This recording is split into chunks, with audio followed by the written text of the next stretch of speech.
आई कोठली से कल जाई छी ए भाई तोरा आखिर स्टार्ट के लिए वाले आज हम अपना कोठली से उठ कर लाली से पलव से भौजी से हटकर जाय छी। हमरा दिल में निशा लागल छै कि अपना घर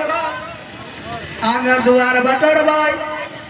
जे हमरा बाप भाई सब तीन सात नवरी रात में बसा दलखिन जाहो आकिया हो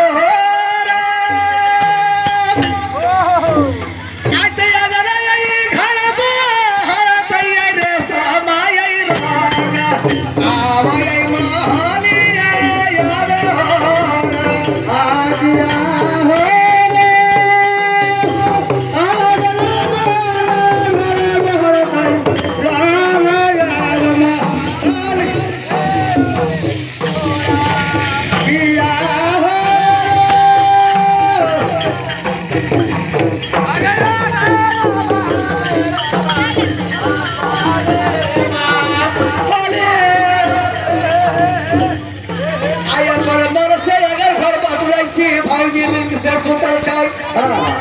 जाके देखा छी भौजी हम सुतल लगी जाके ले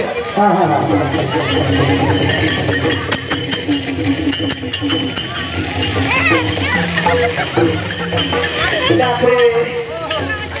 गे माय आई हम भौजी बड़ा गहिर नींद से सुतल छै अपन लाली से पलक पर हाय घर में किमी लगा के छोड़ के दिए है। अरे रे सोना ये हाथ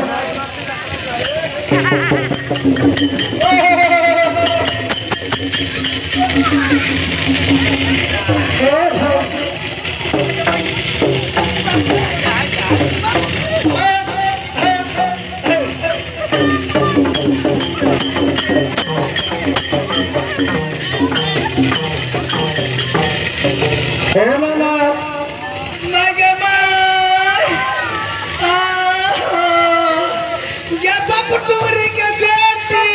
भैया दाई के ये भैया दाई के हमारा मारवाई किए के आहे आगे जे करा तरह लई रे समा तीन सा साथ नाओ रे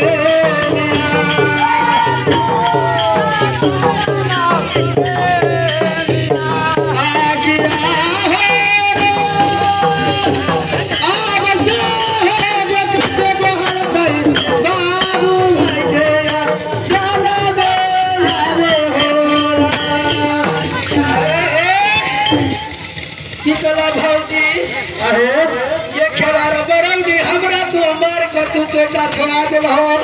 अरे सुना तोरा बाप भाई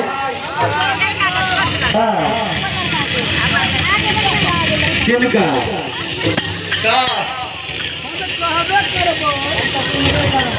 हम कितने बात भाई जाए हमरा करे छे